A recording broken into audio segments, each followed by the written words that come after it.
Hello बच्चों, आज फिर से हम हमारा चैप्टर नंबर 3 दादी माँ आगे कंटिन्यू करेंगे।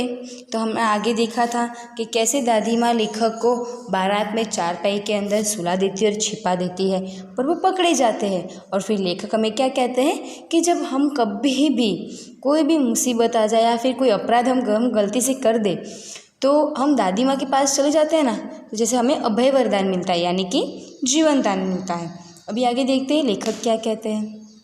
स्नेह और ममता की मूर्ति दादी माँ की एक एक बात आज कैसे कैसी मालूम होती है। परिस्थितियों का वात्या चक्र जीवन को सूखे पत्ते सा कैसा नचाता है, इसे दादी माँ खूब जानती थी।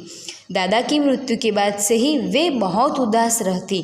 संसार उन्हें धोखे की टट्टी मालूम होता। दादा ने उन्हें स्वयं जो धोखा दिया, वे सदा उन्हें आगे भेजकर अपने पीछे जाने की झूठी बात कहा करते थे। दादा की मृत्यु के बाद कुकुरमुत्ते की तरह बढ़ने वाली मुंह में राम बगल में छुरी वाले दोस्तों की शुभ चिंता ने स्थिति और भी डाउडोल कर दी। दादा के श्राद्ध में दादी माँ के मना करने पर भी पिताजी ने जो अतुल संपत्ति व्यय की, वह घर की तो थी नहीं। भी लेखक आगे बोल रहे कि जब उनके दादा की मृत्यु हो गई तब से दादी बहुत उदास रहने लगी थी, यानी कि वो बहुत ही अकेला महसूस करने लगी थी। पर परिस्थितियों का वात्या चक्र यानी कि आंधी हम बोलते हैं ना, वो, क्योंकि दादा के चले जाने के बाद दादी ने बहुत सारी ऐसी आंधियों जैसी परिस्थितियों का सामना किया है। और अभी सारा जीवन, सारी दुनिया दादी को कैसी लगती थी? धोखे की टट्टी, यानी कि वो छल से भरी हुई दुनिया लगती थी। क्यों छल से भरी हुई दुनिया लगती थी? क्योंकि पहले तो स्वयं दादा ने ही उनको धोखा दिया था। दादा ने धोखा उनको कैसे दिया कि दादा हमेशा ऐसा बोलते थे कि पहले तू जाएगी, फिर यानी कि तू मर जाएगी पहले, फिर मैं मरूंगा। पर पहले कौन मर गया? दादा। इसीलिए दादी को सारी दुनिया छल से भरी हुई लगती थी।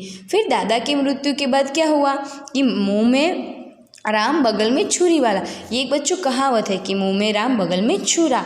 तो वो कहावत या के अनुसार, यानी कि जो उनके दादा के दोस्त वो सब कुछ थे, वो सब लोग फिर क्या करने लगे?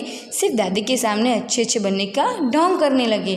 फिर उनकी कोई मदद या कुछ करने के लिए आता नहीं था। फिर दादा का श्राद्ध आया तो लेखक के पिता ने क्या किया? दादी ने बहुत मना किया, फिर भी उन्होंने कर्जे पर रकम लाकर दादा का श्राद्ध किया। दादी माँ अक्सर उदास रहा करती। माघ के दिन थे, कड़ाके का झाड़ा पड़ रहा था। पछुआ का सन्नाटा और पाले की शीत हड्डियों में घुसी पड़ती। शाम को मैंने देखा दादी माँ गीली धोती पहने कोने वाले घर में एक संदूक पर दिया जलाए हाथ जोड़कर बैठी है। उनकी स्नेह कतर आँखों में मैंने आंसू कभी न देखे थे। मैं बहुत देर तक मन मारे उनके पास बैठा रहा। उन्होंने आँख खोली। दादी अम्मा, मैंने धीरे से कहा। माघ यानी कि बेटा जनवरी के महीनों में पता है ना आपको कितनी ठंडी होती है, तो ये इसी महीने की बात की है, शुरुआत के महीने की। तो लेखक कह रहे कि दादी माँ अक्सर ही उदास रहा करती थी। तो एक दिन उन्होंने क्या देखा कि गीली धोती पहने दादी माँ कहाँ बैठी है? एक घर के कोने में एक संदूक पर दिया जलाए बैठी है। और लेखक ने क्या कहा? दादी माँ ऐसे धीरे से बोले, क्या है रे, तू यहाँ क्यों बैठा है? दादी माँ, एक बात पूछूं, बताओगी ना? मैंने उनकी स्नेहपूर्ण आंखों की ओर देखा। अभी लेखक ने क्या किया? उनको कुछ पूछने को कहा कि मैं आपसे एक बात पूछूं, आप मुझे जवाब दोगी ना? क्या है? पूछ। तुम रोती थी। दादी माँ मुस्कुराई। पागल, तूने अभी खाना भी नहीं खाया ना? चल धोती तो बदल लो दादी माँ, मैंने कहा। मुझे सर्दी गर्मी नहीं लगती बेटा। वे मुझे खींचती रसोई में ले गई। सुबह मैंने देखा चारपाई पर बैठे पिताजी और किशन भैया मन मारे कुछ सोच रहे हैं। दूसरा चारा ही क्या है? बाबू बोले। रुपया कोई देता नहीं, कितने के तो अभी पिछले भी बाकी हैं। वे रोने से हो गए। अभी एक दिन क्या हुआ कि लेखक के पिताजी और किशन भैया दोनों कुछ बात कर रहे थे चारपाई पर बैठकर। कि क्या बात कर दी कि अब चारा भी नहीं है, कोई अभी हमें रुपया भी नहीं देता, हम करे तो करे लोगों का कर्जा चुकाए तो भी कैसे चुकाए। तो अभी क्या होता है आगे, रोते हो क्यों रे, दादी माँ ने उनका माथा सहलाते हुए कहा। मैं तो अभी हूँ ही। उन्होंने संदूक खोलकर एक चमकती सी चीज़ निकाली। तेरे दादा ने यह कंगन मुझे इसी दिन के लिए पहनाया था। उनका गला भर आया। मैंने इसे पहना नहीं, इसे सहज कर रखती आई हूँ। यह उनके वंश की निशानी है। उन्होंने आंसू पोंछकर कहा। पुराने लोग आगा पीछा सब सोच लेते थे बेटा। अभी दादी ने क्या किया, जब भैया और उनके पिताजी बात कर रहे थे कि अभी हमें कर्जा चुकाना है, हम कैसे चुकाए, ये वो सब कुछ, तभी दादी ने क्या किया कि तुम रोते क्यों हो, अभी तो मैं हूँ ना, अभी मैं जिंदा हूँ। तो फिर दादी ने क्या किया, उनका जो संदूक था वो खोला और एक चमकती सी चीज़ यानी क्या निकाला, एक कंगन निकाला और कहा कि लो ये कंगन मैंने आज तक पहना नहीं है और तुम्हारे दादा ने मुझे दिया था और मैंने इसी दिन के लिए संभाला था, ये उनके वंश की निशानी है। फिर दादी माँ क्या कहती कि पुराने लोग आगा पीछा सब सोचते हैं। आपको पता होगा कि आपकी भी दादी के पास उनके कंगन वो सब कुछ होगा, वो ऐसे वैसे जल्दी किसी को देगी नहीं, पर जब मुश्किल का समय आएगा तो तुरंत दे देगी। सचमुच मुझे दादी माँ शापभ्रष्ट देवी सी लगी।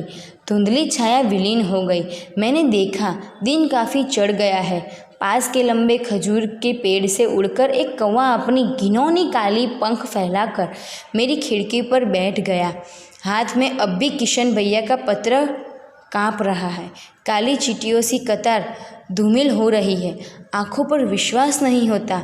मन बार बार अपने से ही पूछ बैठता है, क्या सचमुच दादी माँ नहीं रही। बच्चों हम ये पैराग्राफ को हमारे पहले पैराग्राफ से ज्वाइन करेंगे। पहले पैराग्राफ हमारा क्या था, यही कि लेखक अपनी दादी माँ के बारे में बता रहे थे ना कि उनकी धुंधली और शीतल छाया उनके आँखों के सामने गूंज उठती है, यानी कि वो अपनी दादी माँ का वर्णन उन्होंने पहले से ही किया था, पर अभी उनकी दादी माँ इस दुनिया में रही कहाँ है।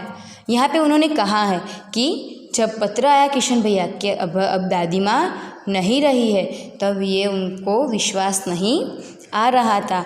आज भी लेखक अपनी दादी माँ को बहुत याद करते थे और जब भी उनको याद करते थे तो उनके सामने दादी माँ की एक धुंधली छाया आ जाती थी। और हमारे लेखक का नाम पहले मैंने आपको बच्चों बताया था, शिव प्रसाद सिंह। मैं आशा रखती हूँ बच्चों कि आपको ये चैप्टर अच्छे से समझ आ गया होगा।